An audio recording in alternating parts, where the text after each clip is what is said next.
Assalamualaikum warahmatullahi wabarakatuh. Alhamdulillahi rabbil alamin, wabihi nasta'in wa ala umurid dunya waddin. Wassalatu wassalamu ala ashrafil anbiya'i wal mursalin, sayyidina wa maulana Muhammadin, amma ba'd. Jamaah salat subuh yang dirahmati oleh Allah Subhanahu wa taala. Pertama-tama marilah kita mengucapkan syukur kita kehadirat Allah Subhanahu wa taala yang telah memberikan kita nikmat begitu banyak, di antaranya nikmat kesehatan, nikmat kesempatan, dan nikmatnya iman. Dan tak lupa pula kita kirimkan salawat dan salam atas junjungan kita Nabiullah Muhammad sallallahu alaihi wasallam beserta keluarganya dan para sahabatnya dan orang-orang yang senantiasa berjuang bersama beliau. Amin ya rabbal alamin. Jamaah salat subuh yang dirahmati oleh Allah Subhanahu wa taala, insyaallah pada kesempatan kali ini saya hanya akan melanjutkan mengenai informasi-informasi tentang kemukjizatan Al-Quran, khususnya kemukjizatan Al-Quran yang berkaitan dengan beberapa aspek yang tadi malam sudah saya sampaikan, yaitu aspek kebahasaan. Jadi beberapa ulama itu sangat tertarik untuk mengkaji kemukjizatan Al-Quran, khususnya dari segi keindahan bahasanya, susunan kalimatnya ataukah susunan kata yang ada dalam Al-Quran.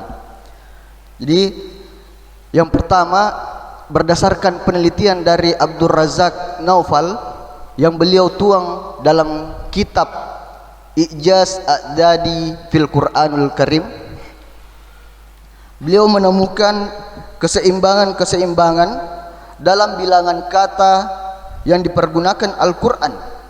Kemudian Rashid Khalifah menemukan konsistensi pemakaian jumlah huruf pembuka surah dalam surah yang bersangkutan, sedangkan Ar-Rumani Al-Bakilani dan Rashid Ridho juga melihat sesuatu keindahan dari sudut bahasa Al-Quran yang jauh melebihi keindahan sastra Arab.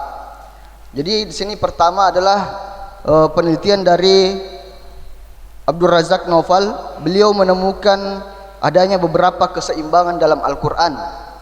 Jadi keseimbangan pertama itu dari dalam pemakaian kata. Jadi Abdul Razak Naufal ini menemukan setidaknya ada 5 keseimbangan yang ada dalam Al-Quran, 5 bentuk, yaitu keseimbangan antar jumlah kata dengan antonimnya, keseimbangan jumlah kata dengan sinonimnya, keseimbangan jumlah kata dengan merujuk kepada akibatnya, dan keseimbangan jumlah kata dengan merujuk kepada penyebabnya, dan keseimbangan khusus.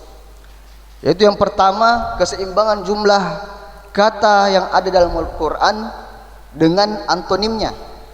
Jadi beliau menemukan bahwa kata al-hay dengan kata al-maut itu masing-masing disebutkan di dalam Al-Quran sebanyak 145 kali.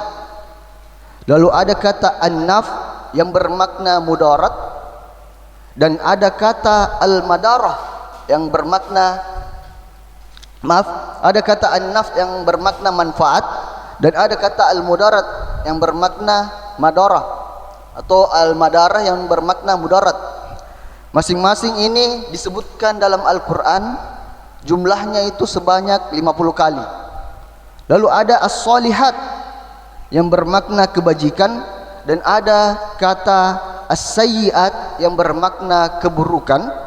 Ini juga masing-masing seimbang disebutkan dalam Al-Quran sebanyak 167 kali. Lalu ada kata al-har yaitu panas, dan kata al-bard yaitu dingin. Ini juga seimbang, masing-masing disebutkan dalam Al-Quran sebanyak 4 kali. Lalu beliau juga menemukan keseimbangan jumlah kata dengan sinonimnya, persamaan katanya. Jadi ada kata al-hars dan al-zir'ah, ini bermakna membajak atau bertani. Jadi kata membajak dan bertani ini disebutkan dalam Al-Quran ini seimbang juga, masing-masing sebanyak 14 kali. Jadi ada kemudian kata az-zalim dan al-mauta yang bermakna orang yang sesat atau orang yang mati jiwanya. Ini masing-masing juga disebutkan dalam Al-Quran seimbang sebanyak 17 kali. Kemudian ada kata Al-Quran, Al-Wahyu dan Al-Islam. Ketiganya ini kan kurang lebih maknanya sama, yaitu Al-Quran, Wahyu dan Islam. Ini masing-masing dalam Al-Quran disebutkan sebanyak 70 kali. Lalu ada keseimbangan jumlah antar suatu kata dengan kata lain yang menunjukkan kepada akibatnya. Jadi beliau juga ini mengkaji bahasa kata-kata yang ada dalam Al-Quran, khususnya yang merujuk kepada akibatnya. Jadi kata al-infak, yaitu berinfak, dengan kata ar-ridho. Jadi kita berinfak ini mengakibatkan kita itu ridho atau rela. Ini masing-masing disebutkan sebanyak 73 kali di dalam Al-Quran. Jadi seimbang. Kemudian ada kata al-bukhl, artinya kikir. Jadi ketika seseorang kikir maka mengakibatkan penyesalan, al-khosarah. Jadi masing-masing kata ini disebutkan dalam Al-Quran seimbang sebanyak 12 kali. Jadi ada kata juga al-kafirun dengan kata an-nar, yaitu neraka. Jadi orang-orang kafir itu bisa menyebabkan kepada masuk neraka. Makanya seimbang disebutkan dalam Al-Quran sebanyak 154 kali. Lalu keseimbangan yang keempat adalah keseimbangan antar jumlah kata dengan kata penyebabnya. Jadi kata, sebagai contoh kata al-isyraf atau pemborosan, itu disebabkan karena ketergesa-gesaan, atau kata as-sur'ah. Jadi masing-masing kata ini disebutkan sebanyak 23 kali dalam Al-Quran. Lalu ada kata al-mau'izah, yaitu nasihat. Kemudian dengan kata al-lisan, jadi masing-masing disebutkan sebanyak 25 kali. Dan ada kata as-salam, yaitu kedamaian. Dan ada kata at-tayyibah, yaitu kebajikan. Itu masing-masing dalam Al-Quran disebut sebanyak 60 kali. Kemudian ada keseimbangan terakhir, yaitu keseimbangan khusus yang ditemukan oleh beliau. Yang pertama kata al-yaum. Al-yaum di sini bersifatnya tunggal. Bentuk tunggalnya al-yaum ini ya. Al-yaum ini adalah bermakna hari dalam bentuk tunggal. Beliau menemukan bahwasanya kata al-yaum ini ditemukan sebanyak 365 kali. Ini sejalan sesuai dengan jumlah hari dalam setahun.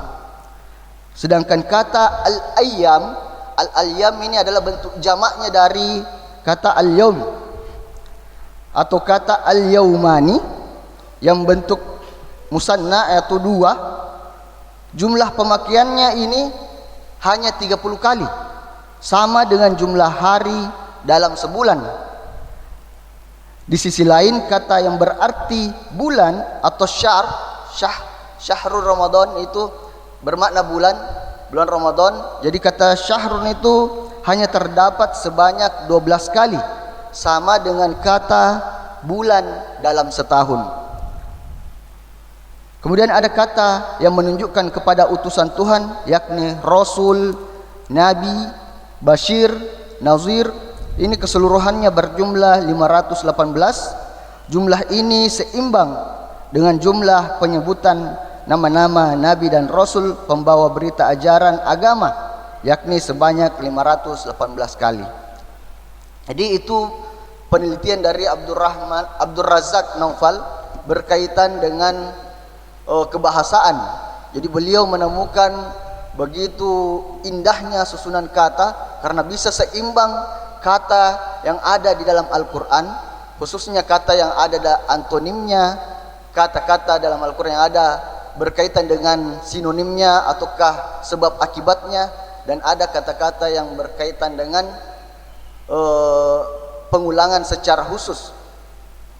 Jadi apalagi yang bisa kita ragukan terhadap keindahan dari Al-Quran jamaah sekalian, karena keindahan Al-Quran itu bukan hanya terletak dari segi kebahasaan, tapi ada beberapa aspek yang lain, dan itu bisa dibuktikan.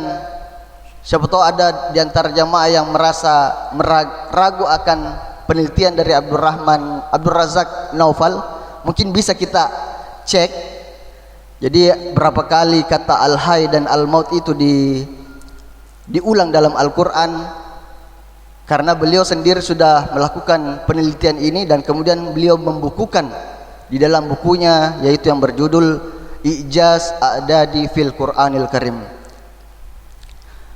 Demikian informasi yang saya dapat sampaikan terkait kemukjizatan Al-Quran, khususnya pada aspek kebahasaan. Semoga apa yang saya sampaikan pada subuh hari ini bisa menambah semangat kita untuk memperbanyak membaca Al-Quran, dan bukan hanya untuk membaca tetapi bisa untuk mengkaji dan mentadabburi Al-Quran itu sendiri, sehingga bisa menjadi pedoman di kehidupan kita.